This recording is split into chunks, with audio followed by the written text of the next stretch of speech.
What's up, guys? So I just drove through the night. I was in Atlanta yesterday. I heard about this awesome shop in Austin, Texas, from one of their customers a couple weeks ago, and I just had to come see it. First episode, new podcast. I'm going to start recording, my adventures, and hopefully I can come in here and start asking some questions of the shop owners. So make this thing a more personable experience. Y'all get to see what I get to see, and you get to learn and experience all the personalities and great culture that surrounds the glass industry. And sometimes you just got to get in your car and drive. Here's day one. Should be fun.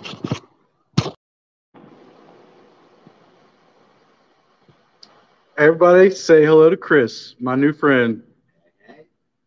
We're going to do a little tour around the shop, and then he's agreed to answer a few questions about some of the passions and great positive things for the glass industry and what he loves about being a shop owner.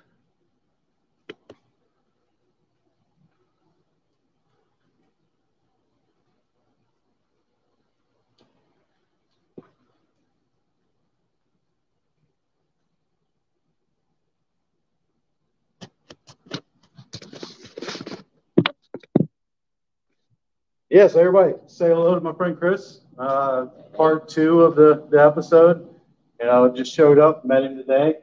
Called yesterday, actually, and was like, hey, I think I'll be in town tomorrow. So glad you came in, man. So glad you came in. Yeah. Such good glass, too. Yeah. It's good to find affordable American-made stuff, probably one of the hardest things to find.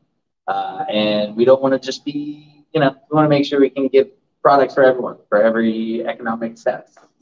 And that's what we're here for, like products at every price point, man, to really support people who are looking for glass. And so let me ask you, when did you decide to open up the shop? When I was about 16 or 17, me and my brother talked about opening up our own boutique smoke shop type of thing. At some point, that kind of fell to the wayside. Ended up going to school for business. Kept coming up with all these crazy ideas. Realized just going back to our roots, something that we were passionate about, art, glass, customer service, the smoking industry in general. It just made way more sense than trying to open up just an art gallery. We felt like we could make a much bigger difference and make a bigger impact on the city as far as providing good customer service and stuff through a smoke shop, which wasn't really being done in a lot of places, being able to give the kind of quality customer service and products that we wanted to provide. So yeah, about 16, 17, fell off, came back about when I was 27 or so. It just made the most sense. And it was the one that we knew the most about, and we knew we'd have the most fun doing. That's great. I mean, the vibe of this place is just amazing. Like coming in here, like even if it was still on the phone, I was like, yes, I want to go here. Like normally I'll go to a shop in an area and I'll walk around and I'll wait to like meet the people before I offer them glass, because like I can only sell them so much glass. Right. So I kind of want to make sure that like the relationships I do create are the right ones. And so it's like knowing just off a phone call that I wanted to come here and check out, and then looking at reviews. I read an article, like about your family. It's a family-owned business, right? Yep. Got mom in the back right now. She's working on bookkeeping and stuff, keeping everything on track. And me and my brother own this together. He managed a bunch of smoke shops, or managed a smoke shop in town for a long time. Between the two of us, we worked about 5 or 6 smoke shops and kind of saw what was lacking and how we could maybe do it just slightly different, not even anything crazy, just, good customer service, good product knowledge was really missing. Making sure we weren't selling products to people that they weren't looking for. Gotcha. So who's your favorite artist? Like, if you had all the money right now, what would you go buy? Right now, it'd be an old Micah Evans piece. He has developed probably about half the different diffusion percolators types of things within the industry that are being used now. And he made such big strides in the industry. Also, he's from Austin, so I got to go look at his pieces when I was not able to afford them, and take the guy behind the counter, pull him off the shelf about once a week just so I could look at them. Never got to buy one. If there's any out there, I'm I'm down to grab one. Dude, yeah, Mike Evans has got a spot for me because like that's one of my most influential glass artists. Like, you can see it in a lot of our scientific stuff, like kind of the styles and influences, and so I really respect that answer. That's pretty. What's your favorite memory so far that you've created here in the shop? Oh man, our parties.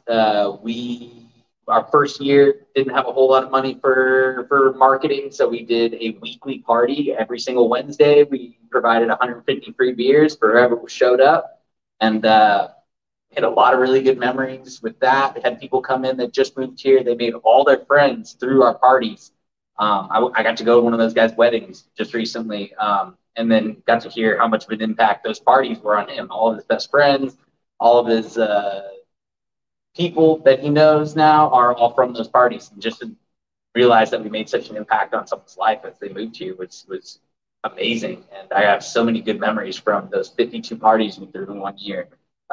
That it would be the accumulation of all of those best memories I got. Yeah, I think that's really what makes brick and mortar like places special. It's the people coming in, they're having the experience, and they're getting to see things and put their hands on it. They're getting to talk to the guy behind the counter that's talked to how many people that year that are awesome and cool in the scene that and like that. Those connections are invaluable. I had to be in the back of the shop doing a lot of numbers last year or so. I'm back on the floor a little bit more now, and I'm realizing that's where I want to be. I like being on the floor, talking to customers, getting to help people, making sure they find exactly what they need. I mean, I'm confused daily in this industry, so I can only assume customers feel the same way, if not more. So if I can find exactly what they wanted for the exact price they were looking to spend that actually does what they wanted it to do, that makes my day. That's what I shoot for. It doesn't have to be the most expensive piece. It could be the cheapest thing in the shop, but if that's what they were looking for, and that makes them happy, that's it. That's what makes me happy.